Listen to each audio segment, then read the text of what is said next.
Merci d'être à l'écoute de la radio Futur Média. Il est midi et c'est l'heure du grand journal.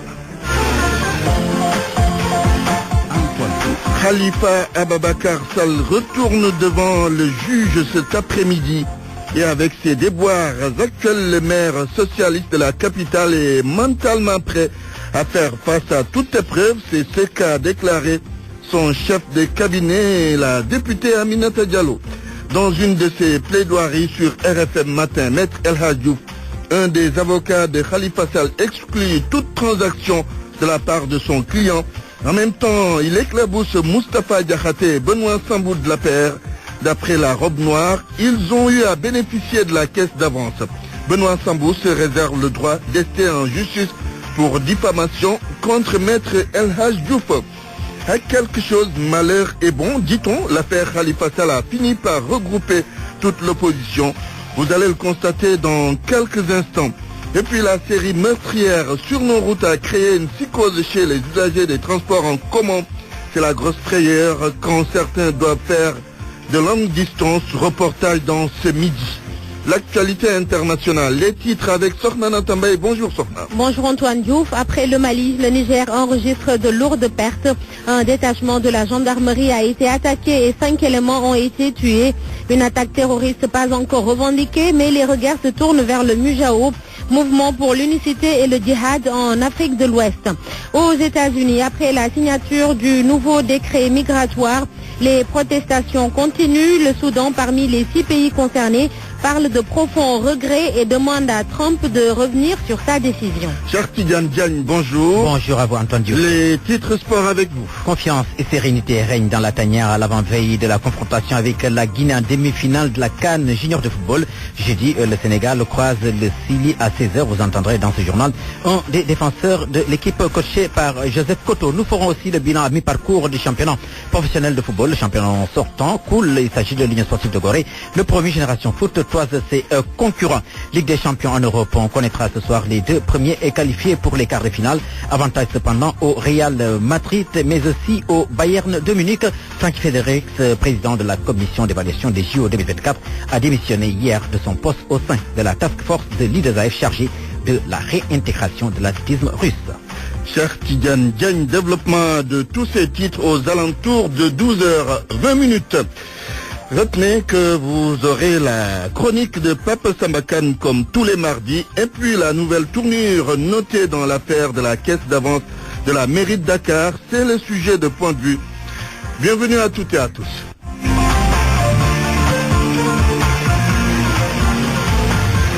Antoine Diouf. Mesdames et messieurs, bonjour. L'ex-président du conseil rural de Katiot dans le Kaffrine, agressé donc par cet individu qui se sont nuitamment invités chez lui. Ils l'ont blessé, l'ont dépossédé de tous ses biens. Les malfaiteurs ont emporté le coffre-fort qui contenait 120 000 francs CFA. La victime est actuellement à l'hôpital de Kaffrine où il est en train de subir des soins médicaux. Ibrahim Diamé. C'est aux environs de 3 heures du matin que des malfaiteurs encagoulés au nombre de 7 ont effectué une descente musclée chez le sieur El Hadj Bakar Gueye, ex-président de la communauté rurale de Katiot dans la région de Kaffrine. Une fois sur place, ils ont frappé à la porte de la chambre du vieux. À peine sorti, un des bandits lui asséna un coup sur les côtes avant d'ajouter un autre sur la tête. Le vieux tente de résister en tenant le coucou par la main, mais il s'en est sorti avec de graves blessures au niveau des doigts. Personne n'a osé intervenir parce que les bandits tiraient en même temps des coups de sommation. C'est ainsi qu'ils ont emporté le coffre du vieux qui ne contenait que 125 000 francs CFA. La victime en question est actuellement internée à l'hôpital régional de Kaffrine pour des soins. Ibrahim Diamé Kaoulak, Radio Futur Média. Le bilan de l'accident qui s'est produit hier sur la rocade sud de Diourbel en allant vers Gossas s'est alourdi après les 2 morts d'hier. L'on est passé maintenant à 4. Le choc a eu lieu entre un camion frigorifique et 2 motos Jakarta. Quand la route tue en Manche, il y a 1001 raisons d'avoir peur. C'est le cas des usagers des transports en commun. Normal quand la plupart des véhicules de transport sont vétustes. Reportage signé Adrama Ismaël Akouli. À cause de la récurrence des accidents de la route, voyager sur une longue distance est psychologiquement pesant. Awadia voyage tous les mois, mais ces jours-ci, elle a la peur au ventre quand elle doit prendre le bus. Quand on voyage, on n'a pas la tête tranquille. Même si on a un membre de la famille qui doit aller à Kaolack, parce que nous vivons à Guédiawaye, mais nous habitons à Kaolack. Donc, chaque mois, on part à Kaolack. Mais si quelqu'un quitte la maison, dès qu'elle n'a pas appelé pour dire qu'elle est bien arrivée, on n'a pas la tête tranquille. Pour éviter les accidents, elle énumère les mesures à prendre. Les visites techniques qu'on doit faire, il faut qu'on les respecte. Les chauffeurs aussi, avant de leur donner un permis, il faut voir si le chauffeur là, il est apte à conduire et tout. Et les passagers aussi, ils doivent être conscients que cette voiture qu'il doit prendre là est bonne avant d'entrer. Ibrahim Khoulé est chauffeur de bus depuis 4 ans. Il pense que pour la plupart, les accidents sont causés par l'état des routes. Quand on voyage, on souhaite tous arriver sains et saufs. Donc, arrêtons de dire que ces accidents sont essentiellement dus à l'indiscipline des chauffeurs. Les routes sont complètement dégradées, c'est pourquoi il y a beaucoup d'accidents. Les accidents mortels se sont multipliés et les populations espèrent que l'État prendra des mesures pour mieux préserver leur vie. Il est 12h06, vous suivez le grand journal en direct du studio 1 de la RFM. De RFM au moins, on a des informations sûres et utiles. RFM, la radio de toute l'actualité. Le maire de Dakar encore chez le juge cet après-midi après l'audition d'hier qui a été reportée. Khalifa Ababakar Sall devra s'expliquer sur l'affaire de la caisse d'avance de la mairie de Dakar. Et sur cette question, son chef de cabinet déclare que Khalifa Sall est mentalement prêt à affronter toute épreuve dans son combat politique. Aminata Diallo continue de parler d'acharnement politique donc sur le maire de Dakar. Elle parle également de fonds politiques et non de caisse d'avance. Voici Aminata Diallo au micro d'Elhaj Ndiogoudienne. C'est un homme politique qui s'est passé un chemin et qui a l'appui de tous les Sénégalais et plus de justice. Donc Khalifa Sall, lui, de tout temps, il a un mental vraiment à 100%. C'est quelqu'un de très serein. C'est quelqu'un qui va, voilà, avec la tête bien sur les épaules. Donc c'est absolument rien du tout. Tout le monde devait s'y attendre. Depuis 2014, le rouleau a été mis sur place pour l'amener à la forfaiture et il n'a jamais cédé. Donc aujourd'hui, les fonds politiques, Macky Sall en dispose, d'autres, l'Assemblée nationale et d'autres. Donc pourquoi s'acharner sur Khalifa Sall? C'est parce que c'est un potentiel adversaire pour les législatives et pour les présidentielles de 2019. Mais pourquoi vous parlez toujours de fonds politiques alors qu'il est clairement dit qu'il s'agit de caisse d'avance et non de fonds politiques? Vous semblez faire de l'amalgame entre les deux. C'est pas de l'amalgame. Alors quand on fait de la politique politicienne, on cherche toujours le procureur lui-même qui porte l'amalgame pour parler de caisse d'avance ou ce sont des fonds politiques, je le répète bien. Une caisse d'avance ne peut pas dépasser 3 millions. Donc il s'agit bel et bien des fonds politiques. Alors ces fonds politiques-là... Mais le rapport de l'IGE ne dit pas ça. On parle bien de caisse d'avance et non de fonds politiques. C'est tout à fait différent. Le rapport de l'IGE, le maire a bien demandé à ce qu'on le déclassifie. Alors, nous avons tout un débat sur cela. Il s'agit des fonds politiques, je le répète bien. Aminata Diallo, députée à l'Assemblée nationale, chef de cabinet du maire de Dakar, Khalifa Sall, à l'université Cheikh Anta Diop de Dakar. Un groupe d'étudiants supposés proches du maire de Dakar ont manifesté ce matin. Ils ont barré quelques instants l'avenue Cheikh Anta Diop. Ce mouvement d'humeur n'a pas eu d'impact sur les cours. Certains étudiants dénoncent encore une fois la politisation de l'espace universitaire. Abdou Diouf Junior. À 9h30, la circulation avait repris sur l'avenue Cheikh Anta Diop de Dakar.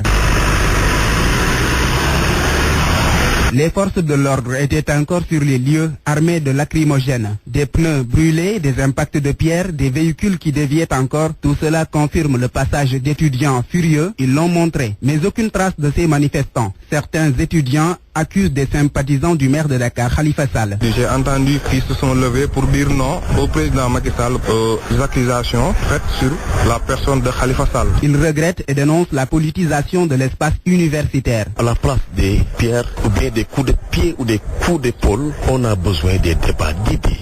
des débats d'arguments renforcés par des idées pertinentes. Que l'étudiant doit être un modèle. Dire acte aussi à la violence, parce qu'un étudiant ne doit pas jeter des pierres, un étudiant doit agir pacifiquement. En tout cas, c'est le vœu du mouvement. On est en train de travailler là-dessous avec tous les membres de Zersebonaïs. C'est tout le contraire de ce qu'on a constaté, parce que l'université est un lieu où l'on doit rechercher de la connaissance. Serigne Barham Niassignon, coordonnateur du mouvement Zersebonaïs à l'université de Dakar. Nous lançons un appel aux étudiants de ne pas agir ainsi, de ne pas brûler les objets qui nous concernent d'ailleurs, de ne pas en quelque sorte descendre sur le terrain, de ne pas barrer la route. Parce qu'on devrait être des intellectuels et être des hommes réfléchis. Mais ce qui s'est passé, vraiment, je le regrette. La manifestation de ces étudiants n'aurait pas eu d'impact majeur sur les cours à l'université de Dakar. Khalifa Sall ne va pas faire de transactions, c'est exclu. Propos d'un de ses avocats, Maître El Hadj Diouf, il révèle que deux proches du chef de l'État, à savoir Moustapha Diakhaté et Benoît Sambou, ont eu à bénéficier de la caisse d'avance de la mairie. Réaction de Benoît Sambou, il se réserve le droit d'ester en justice pour diffamation. Georges Déthié Diop. Encore El Hadj Diouf. L'avocat confond deux responsables de l'APR, Moustapha Diakhaté et Benoît Sambou, dans l'affaire de la gestion de la caisse d'avance de la ville de Dakar. Le conseil de Khalifa Sall qui exclut par ailleurs toute transaction. Khalifa Sall ne va nullement transiger parce qu'il est blanc comme neige et n'a rien à se reprocher. Les 30 millions dont on fait cas sont réservés exclusivement aux œuvres sociales. Avec cet argent, il a aidé des gens à la présidence. Moustapha Diakhaté, président du groupe parlementaire, il n'a qu'à dire combien de millions on lui a donné à la veille des élections législatives. Et Benoît Sambou, qu'on ne me fasse pas parler. De 2009 à 2012, beaucoup de responsables de l'APR ont bénéficié de ces fonds.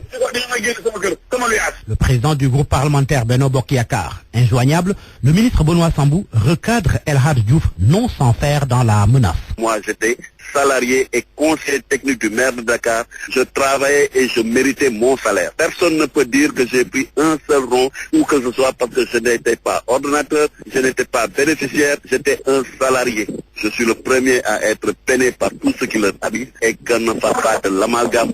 El Hadj Diouf est un irresponsable, mais je me réserve le droit de porter plainte contre lui pour diffamation parce que ce qu'il fait, c'est pas du droit, c'est vraiment de la délation et c'est totalement irresponsable. Totalement irresponsable. Poursuite judiciaire donc en cas de récidive de l'avocat qui exclut toute transaction. Mais la presse du jour, le journal Le Quotidien notamment, évoque une caution pour éviter la prison. Pour boucler ce chapitre, l'affaire Khalifa Sall, une occasion pour que toute l'opposition se regroupe. Les différents acteurs le reconnaissent. Babacar Fall s'achemine-t-on vers une grande coalition de l'opposition, surtout en vue des élections législatives de juillet 2017, entre autres? Ils sont presque tous là quand Khalifa Sall se rend au tribunal. Les leaders de l'opposition ne cachent pas leur ambition d'enrôler le maire PS de Dakar. Ils le considèrent déjà comme un des leurs. Oumar Sarr, le coordinateur du PDS. Aujourd'hui, qu'on le veuille ou non, Khalifa est dans l'opposition, puisque banni par Benno Bokk Yakaar.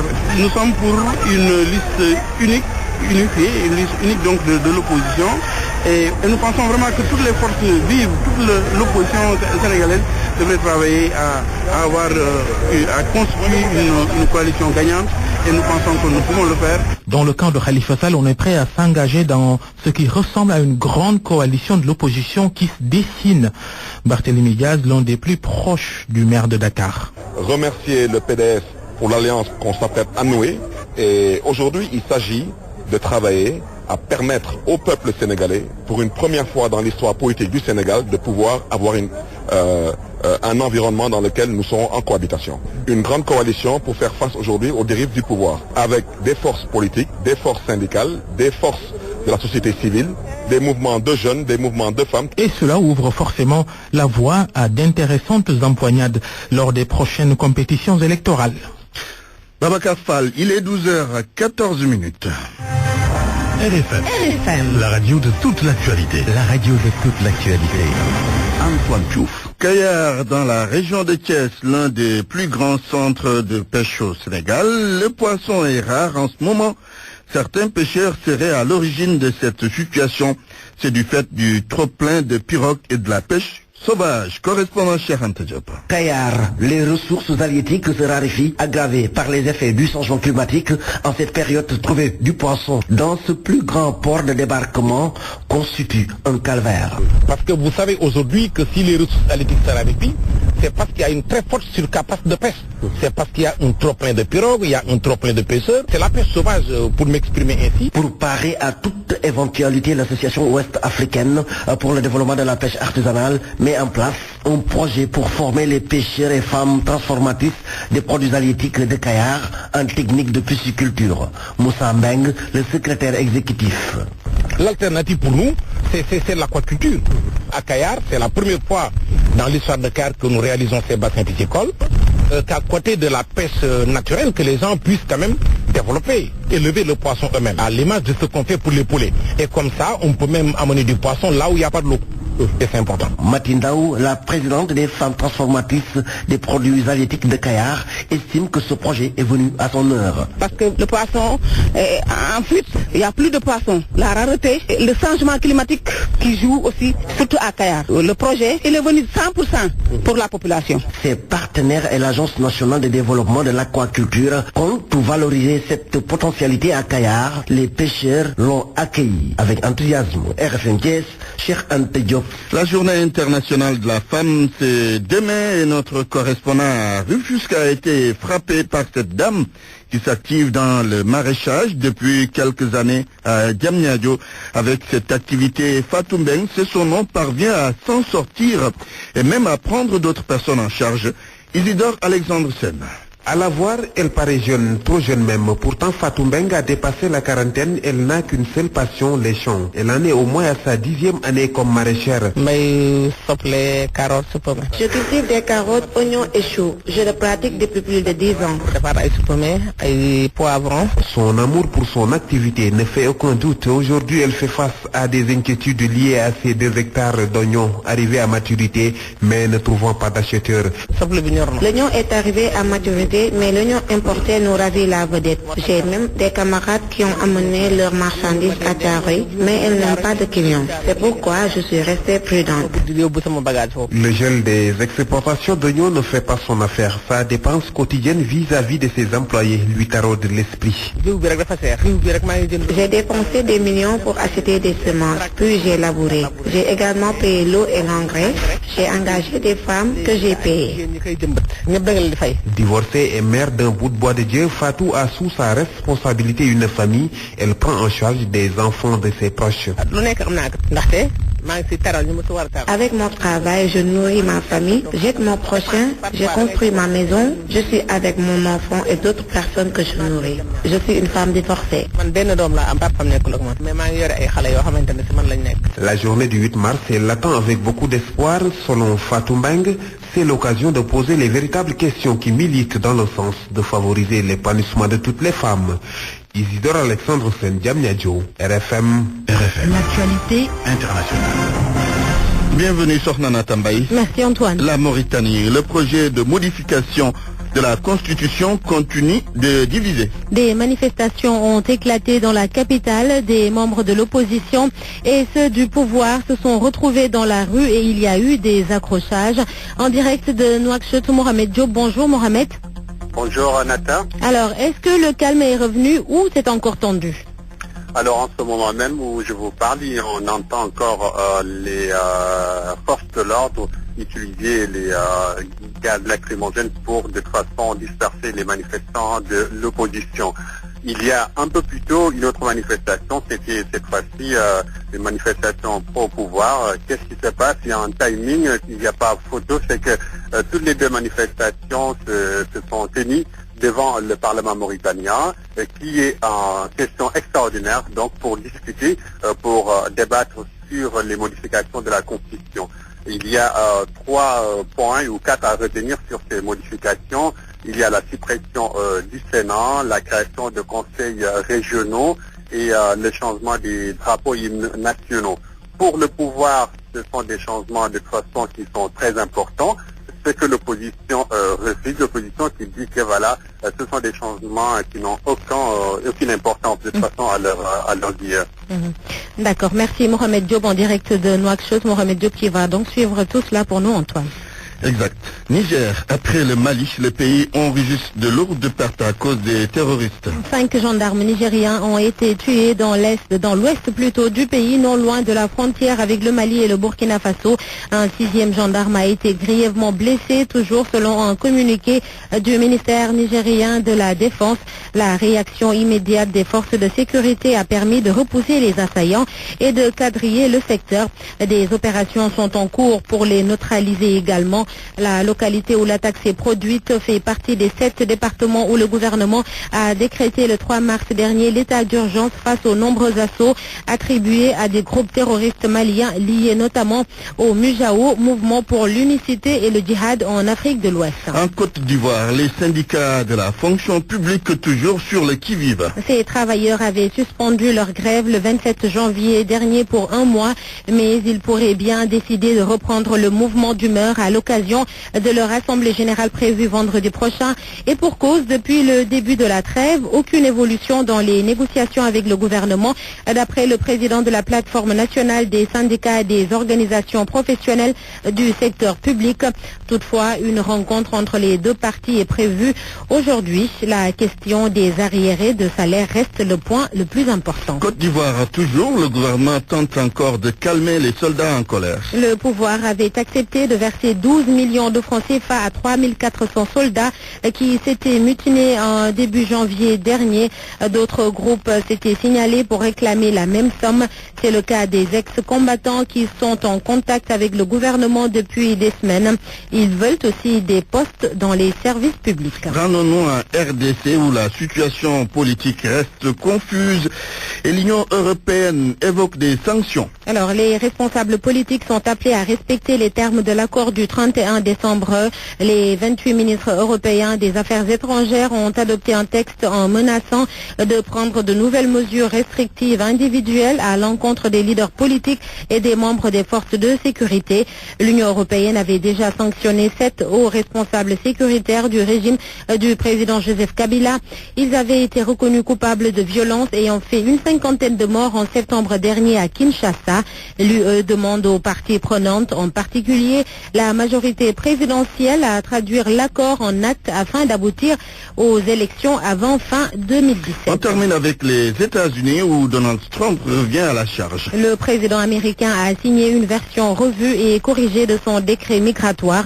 Les ressortissants de 6 pays musulmans sont interdits d'entrer aux États-Unis pendant 90 jours. Washington, Baba Edara. Le président américain Donald Trump revient avec une nouvelle version sur sa loi migratoire. C'est hier que l'occupant de la Maison-Blanche a signé une version corrigée de son précédent décret qui interdisait l'entrée aux États-Unis d'Amérique des ressortissants en provenance de 7 pays musulmans. Avec cette nouvelle version, désormais 6 pays sont considérés. L'Irak est écarté. Il s'agit de 3 pays considérés par l'Amérique, grands souteneurs du terrorisme, l'Iran, la Syrie et le Soudan, ainsi que 3 États compromis de façon significative par des organisations terroristes ou étant théâtre de conflits, la Libye, la Somalie et le Yémen. Cette nouvelle version présentée comme plus solide juridiquement a fini de satisfaire la majorité républicaine. Par contre, les démocrates et les organisations des droits de l'homme considèrent que cette nouvelle version stigmatise toujours l'islam et les musulmans. Et pour eux, il ne rend pas l'Amérique plus sûre, mais il la rend moins grande. Reste maintenant à savoir si la justice américaine va danser au rythme de Donald Trump. Baba Idara, Washington, pour la radio Futur Média. Le Soudan a exprimé ses profonds regrets et son mécontentement. Selon un texte de l'État soudanais, ses citoyens n'ont jamais été liés à un crime ou acte terroriste commis sur le sol américain. Le pays suggère donc à Donald Trump de revenir sur cette décision jugée trop sévère, Antoine. Merci Sormanata pour cette page internationale. Parole aux auditeurs. L'actualité, qu'en pensez-vous? Moi, je pense que vous devez. Réagissez dans nos éditions d'information sur l'actualité. Bonjour. Oui, bienvenue sur cette antenne de RFM. Du lundi au vendredi, vous avez la parole sur RFM. Le sujet du jour, c'est la nouvelle tournure notée dans l'affaire de la caisse d'avance de la mairie de Dakar ou affaire Khalifa Sall. Vous aurez la parole dans quelques minutes.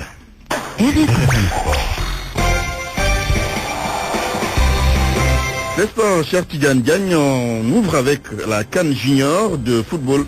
Confiance et sérénité dans la tanière à l'avant-veille de la demi-finale contre la Guinée. C'est prévu exactement le jeudi à 16h GMT. C'est un Dola contre le Sili national. Une seule ambition cependant, remporter le trophée perdu il y a 2 ans à Dakar. Wally Diouf, défenseur et sociétaire d'AJ Auxerre en Ligue 2 française, en parle. Nous l'écoutons. Une compétition, c'est long. Le coach peut faire appel à tout le monde à n'importe quel moment, donc il faut qu'on garde un certain cap physique. On prépare ça très sereinement, comme les 3 premiers matchs de poule. On est à J-3 aujourd'hui, on va jouer jeudi, Inch'Allah. L'important aujourd'hui, c'était de récupérer du match du Cameroun. Maintenant que c'est passé, on a atteint le premier objectif qui était la qualification. On est libéré d'un poids parce qu'on sait qu'on va aller au mondial en Corée. Donc ça, c'est le premier objectif fixé. Maintenant, on peut passer à la deuxième étape, c'est la demi-finale. On va jouer pour la gagner, hein. Il y a une place en finale à gagner. On est dans les 4 meilleures équipes d'Afrique. Maintenant, il faut gagner la coupe et la ramener à Dakar, Inch'Allah. Le mental est très bon. On a eu un peu de difficulté pour entrer dans la compétition. C'est normal, on a commencé par un match nul. Mais maintenant, je pense que la machine est lancée. On a pu voir, on reste sur 2 victoires méritées. Une contre l'Afrique du Sud au mental et une contre le Cameroun, pour moi, totalement maîtrisée. Donc félicitations à tout le groupe. Le mental est bon. Comme on dit, avec les victoires, c'est plus facile de créer une bonne ambiance. Mais franchement, il n'y a pas de problème dans le groupe et je pense que c'est ça qui fait notre force. Déjà, avant de lancer un message, j'aimerais les remercier pour leur soutien sans faille. Mercredi, la première demi-finale oppose le pays hôte, la Zambie à l'Afrique du Sud. Les 4 demi-finalistes sont qualifiés pour le mondial 2017 prévu en Corée du Sud. Donc, objectif intermédiaire atteint par les Diosso de Joseph Coton-Antoine. C'est fini, la phase allée de la Ligue 1 de football au Sénégal. On tire le bilan. Le champion sortant, Gorée Koul, le premier Génération Foot, doit ses concurrents. Pour défaut de résultats probants, beaucoup d'entraîneurs ont été contrés au départ. Sodekam. On retrouve un promu à la tête du classement. Génération Foot s'est emparé de la première place depuis la 8e journée. Il détient la meilleure attaque. Les poulains de Olivier Parrain ont fait trembler les filets de leurs adversaires à 23 reprises. NGB, son dauphin, a aussi fait un bon parcours. 6 victoires au compteur, 4 matchs nuls et 3 défaites avec la meilleure défense. 8 buts encaissés. Jarap, 3e au classement, revient de loin. Les Médinois n'ont plus perdu de match depuis la 9e journée. Djambar, au pied du podium, était bien parti pour rester dans le peloton de tête. Mais les joueurs de Pape Boubacar Gadiaga ont régressé à cause de 2 matchs nuls de suite. Casasport et GFC n'ont pas démérité pour cette manche allée car ils sont à 4 points du leader avec un match en moins. Au milieu du tableau, le Stade de Mbour, l'AS Douane, Mbour Petite Côte et la Lingard de Saint-Louis marchent à pas de caméléon. Tenguediassé, Njambour et US Ouakam sont dans la zone rouge. Les Lougatois détiennent la pire défense pour avoir encaissé 23 buts. Tenguediassé a surpris plus d'un car nombreux sont ceux qui n'attendaient pas à voir ce club rufisquois à ce niveau. Un autre club qui a déçu, le tenant. C'était lors de la première journée et détiennent la pire attaque avec 7 buts marqués. Une situation qui a coûté à l'entraîneur son poste. Une séparation à l'amiable, nous dit-on. Mais il n'est pas le seul car durant cette phase allée, Dembamba de NGB et Boukounte Sissé du Stade de Mbour ont démissionné. Par contre, Youssouf Dabo de GFC et Moustapha Sek de Tenguet FC ont été limogés. Ligue des champions en Europe, on connaîtra ce soir les 2 premiers qualifiés pour les quarts de finale. Ce sera à l'issue des confrontations devant opposer Naples de Kalidou Koulibaly au Real Madrid de Cristiano Ronaldo. Avantage pour les Mérengues qui avaient dominé à domicile les Napolitains 3-1. Une opposition improbable en tout cas, mais aux prises Arsenal au Bayern de Munich. Les Bavarois ont un avantage confortable pour avoir largement battu les Gunners lors de la manche aller par 5-1. Demain la suite avec un certain Barça PSG. Alors, allez, donc 4-0 pour le club parisien Dortmund-Benfica. Lors de la manche aller, les Portugais avaient pris un avantage indécis. Score de la partie, c'était 1-0 Antoine. I2AF, démission du président de la commission d'évaluation des Jeux Olympiques 2024. Il s'agit de Frankie Fredericks, lui qui était chargé de la réintégration de l'athlétisme russe. J'ai décidé, a-t-il dit, l'ancien sprinter namibien, de quitter la task force pour que l'intégrité de son travail ne soit pas remise en cause après les allégations contre moi. Dans le journal français, Le Monde a révélé Fredericks dans un communiqué, unique athlète namibien à avoir remporté un titre mondial en 1993 sur le 200 mètres des championnats du monde de Stuttgart en Allemagne. Frank Fredericks aurait reçu le jour de l'attribution des JO une somme de 299 300 $ US, soit un peu plus de 185 millions de francs CFA. Aussi, Fredericks Pape-Massatadiak est cité dans cette affaire de corruption, une question qu'il avait abordée d'ailleurs même hier, ici même sur les ondes de la radio Futur Média. C'était à l'occasion de la matinale animée par Babacar Fall. Merci, cher Tidiane Diagne, pour cette page des sports. RFM, la chronique du jour. Vous n'aurez pas malheureusement la chronique du jour. Vous allez retrouver Papa Samakan la semaine prochaine. En attendant, on poursuit avec la presse du jour. C'est avec Georges Déthié-Diop. La presse du jour, donc, c'est dans un instant. Vincent Mamadou Diop de l'autre côté de la technique. Parole aux auditeurs. L'actualité, qu'en pensez-vous? RFM, la presse du jour. Bienvenue Georges Déthié-Diop pour la presse du jour. Est-ce un appel à l'insurrection ou à un soulèvement populaire? En tous les cas, Khalifa Sall bande les muscles, arme ses partisans et n'appelle pas qu'à la résistance. Le maire de Dakar a demandé hier à ses militants de sortir dans la rue. L'Observateur rapporte à sa première page les propos de Khalifa Sall à ses soutiens. Que les gens sortent, se battent, occupent les rues et les médias. C'était après son face-à-face avec le juge d'instruction. Selon l'Observateur, le maire de Dakar a invité ses militants à en découdre parce que convaincu que le parquet est le bras armé de l'exécutif. Et pour ce faire, Khalifa Sall déclare libérer ses proches. Le combat vient de commencer. Et à la lecture de ses propos, l'Obs en déduit que le maire Khalifa Sall durcit le ton. Le journal du groupe Futur Média qui semble s'être passé le mot avec Sud Quotidien qui se fait aussi l'écho des propos de Khalifa Sall qui appelle à la résistance. Seule arme qui, à son avis, peut faire face au régime. Pour l'As, Khalifa se radicalise, arme ses militants et leur demande d'occuper la rue. Une chose pour le moins sûre, et la tribune en est convaincue, Khalifa Sall est dos au mur, ce qui expliquerait son appel au combat. Et la tribune d'ajouter que le lion qui dormait en Khalifa Sall s'est réveillé hier au sortir de sa première audition devant le juge d'instruction. Audition qui a finalement été renvoyée à aujourd'hui à 16h sur demande de ses avocats. Et pour parler du report de cette audition, l'Observateur fait dans le jeu de mots pour sa titraille du jour. Khalifa en salle d'attente. Et c'est non sans expliquer comment l'inculpation du maire de Dakar a été différée hier par ses avocats. L'Obs, à sa page 7, fait état d'un croc en jambe de la défense. Mais Khalifa peut-il échapper à la prison? Apparemment oui. Un boulevard s'offre à lui pour éviter le pénitencier de Rebeuss. Le journal Le Quotidien révèle que le maire de Dakar mijote une caution. Khalifa Sall voudrait, selon Le Quotidien, prendre le temps de préparer éventuellement une caution pour éviter un mandat de dépôt. C'est ça donc l'autre version du report de son audition d'hier par le doyen des juges d'instruction. Mais combien doit-il mettre sur la table? L'Observateur indique que sauf paiement intégral de 1,8 milliard de francs CFA ou contestation sérieuse, le maire de Dakar risque gros. En tous les cas, le procureur de la République est attentif à tout cela. Serigne Bassirou Gueye, qui est par ailleurs félicité par l'Association pour la promotion de la bonne gouvernance et la lutte contre la corruption en Afrique, si l'on en croit Direct Info. La PBGA qui lui a décerné un satisfecit dans le cadre de la promotion de la bonne gouvernance et la lutte contre la corruption en Afrique. Le procureur de la République qui doit sans doute s'intéresser à la gestion de la ville de Sébikotane. Libération fait état d'un grand banditisme à la mairie de Sébikotane. Le procureur a déjà reçu un rapport accablant de l'OFNAC sur la gestion de la municipalité. Des faits graves de détournement de deniers publics, faux et usage de faux en écriture publique, d'escroquerie aux deniers publics et de concussion ont été mis en cause. Libération renseigne que, face à tout cela, la section financière du parquet est saisie. Des échos de la crise au PDS. Plusieurs journaux évoquent une lettre du secrétaire général national, Abdoulaye Wade. Plusieurs journaux dont l'Observateur qui note que Wade adoube Omar Sarr et les frondeurs. Selon Vox Populi, Wade qualifie les insurgés d'ennemis de l'intérieur. Pour les échos,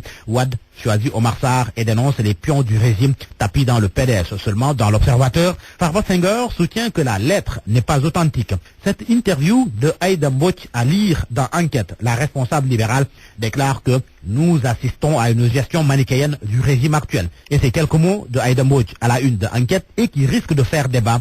Je n'ai pas envie d'aller en prison. À vos kiosques et bonne lecture. Point de vue. Regard croisé sur l'actualité du jour. La nouvelle tournure notée dans l'affaire de la caisse d'avance de la mairie de Dakar. Qu'est-ce que vous pensez de ça? Vous avez la parole. Parole aux auditeurs. L'actualité, qu'en pensez-vous? La parole à deux porte-paroles. Seydou Gueye, bonjour. Bonjour Antoine. Vous êtes le porte-parole de la paire. Babacar Gaye, bonjour. Bonjour Antoine. Vous êtes également le porte-parole du Parti démocratique sénégalais. Seydou Gueye, cette nouvelle tournure dans l'affaire de la caisse d'avance de la mairie, pour ne pas dire dans l'affaire Khalifa Sall, comment vous l'analysez? Merci beaucoup Antoine. Je voudrais saluer très amicalement Babacar Gaye, monsieur le ministre Babacar Gaye, et dire que ce n'est pas une nouvelle tournure. Pour moi, c'est une évolution dans un dossier, puisqu'il s'est agi au départ d'un rapport de l'inspection générale d'État qui a été transmis à la justice et qui porte sur des faits. Et quand vous observez bien, malgré le tumulte et tout le débat, on semble oublier les éléments importants.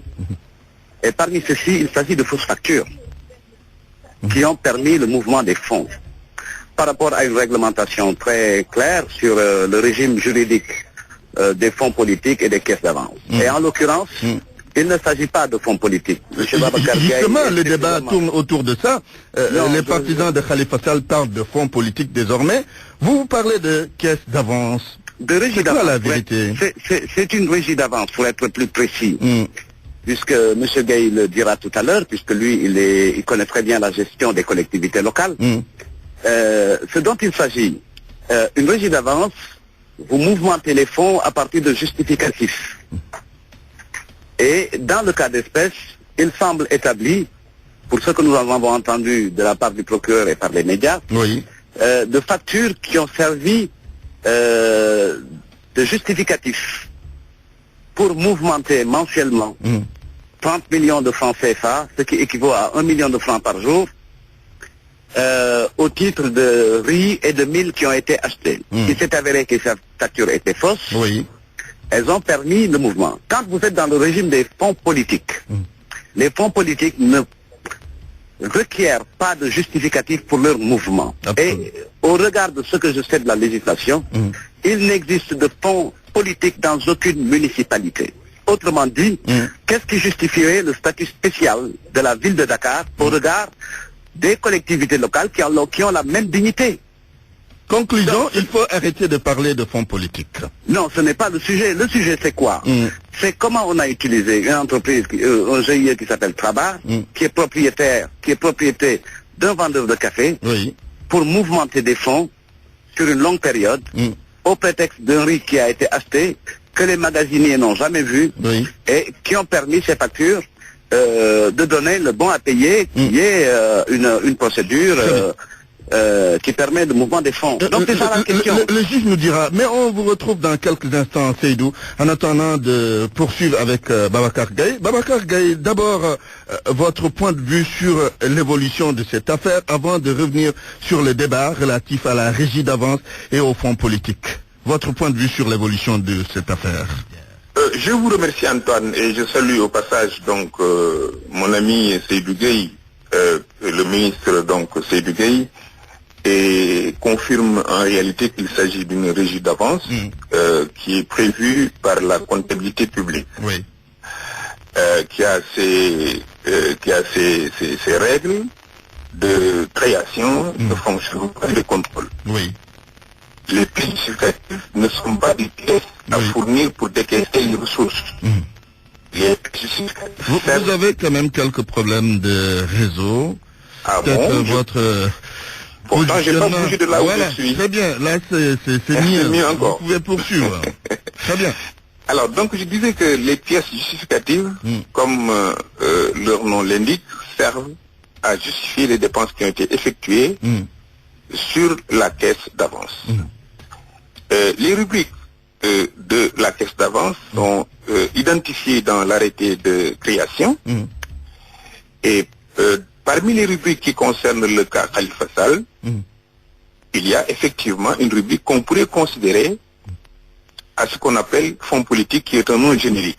Il n'existe pas en droit des finances publiques. la notion de fonds politique, ça n'existe pas. Même le président de la République n'a pas de fonds politique en réalité. Il a des crédits qui sont votés pour des fonds spéciaux, enfin pour des fonds spéciaux, il est des fonds de solidarité, ainsi de suite. Mais communément on l'appelle fonds politique. Pourquoi? C'est l'utilisation qui est faite de ces crédits qui appelle justement cette notion de fonds politiques, des interventions politiques. Qu'est-ce que ça veut dire? Quand on a mis dans l'arrêté concernant la ville de Dakar une rubrique où on peut donner ou faire toute aide, ou toute intervention, on peut considérer que le maire de Dakar a un moyen, comme les autres maires de tous les pays, de tout le Sénégal, payer de ressources votées dans le cadre de leur budget pour intervenir socialement et directement vers des populations nécessiteuses, comme peut le faire le président de la République avec ses fonds politiques pour soigner, aider, ou en tout cas aller faire du djahal ou acheter du riz pour telle ou telle personne. Mais non, je ne suis pas dans le fond du dossier pour savoir est-ce qu'il y a du faux ou pas. Ce dont je suis sûr, c'est que c'est une pratique courante dans les collectivités locales, que les exécutifs de ces collectivités locales utilisent des subterfuges pour lancer des marchés, engager des ressources publiques, afin de faire face à des dépenses qui ne sont pas prévues dans la nomenclature budgétaire, mais qui font l'objet de contrôle a posteriori. Toutes les dépenses font l'objet de contrôle a posteriori, sauf les dépenses par convenance républicaine, exécutées dans le cadre de ce qu'on appelle ces fonds de solidarité nationale ou fonds spéciaux pour gérer le renseignement, ou la caisse du président de l'Assemblée nationale, c'est par convenance républicaine. Rien ne justifie. Et cette affaire, vous faites partie de ceux qui pensent qu'elle est purement politique, ou bien vous avez une autre... Antoine, pour vous dire franchement, je ne fais pas l'apologie de l'impunité. Je suis pour la reddition des comptes. Je ne sais pas, en réalité, si Khalifa Sall est fautif ou pas.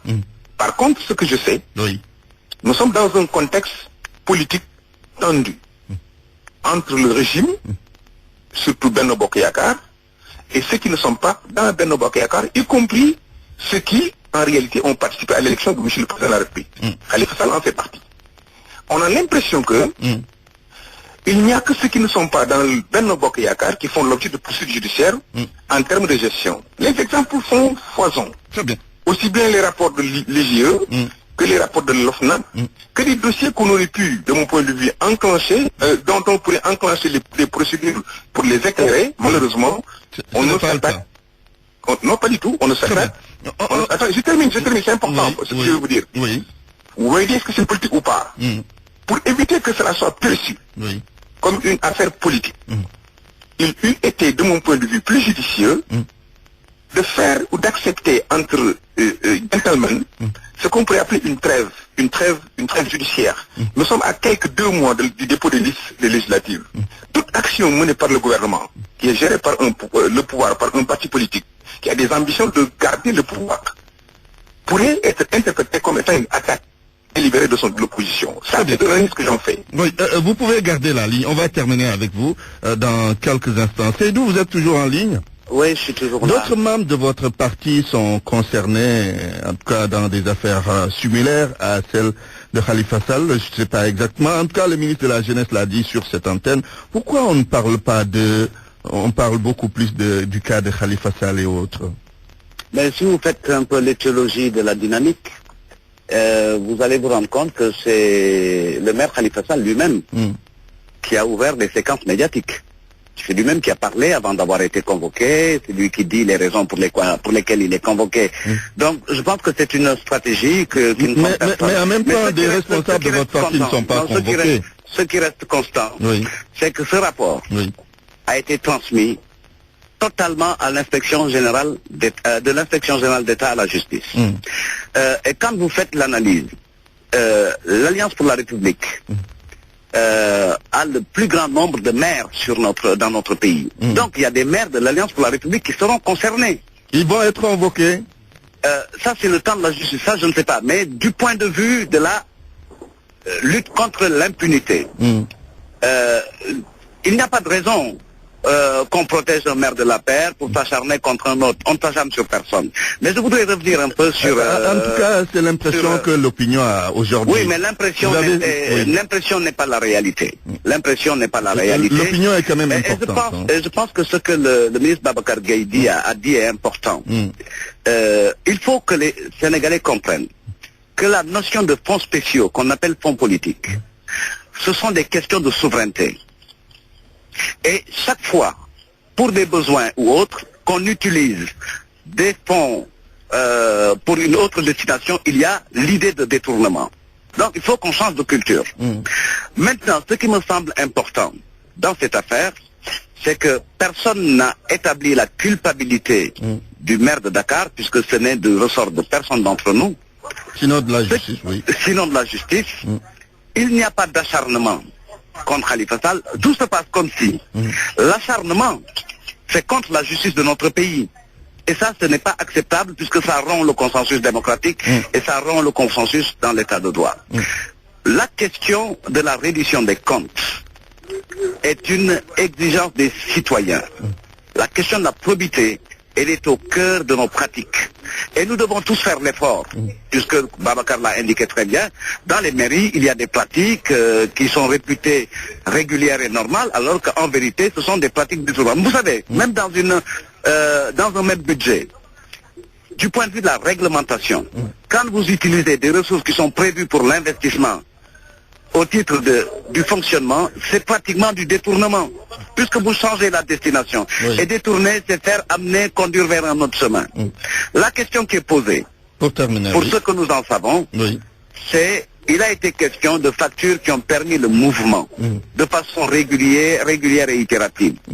Donc, il appartient au maire Khalifa Sall d'établir devant la justice que les faits en cause ne lui sont pas imputables, puisque au moment de l'enquête, par écrit,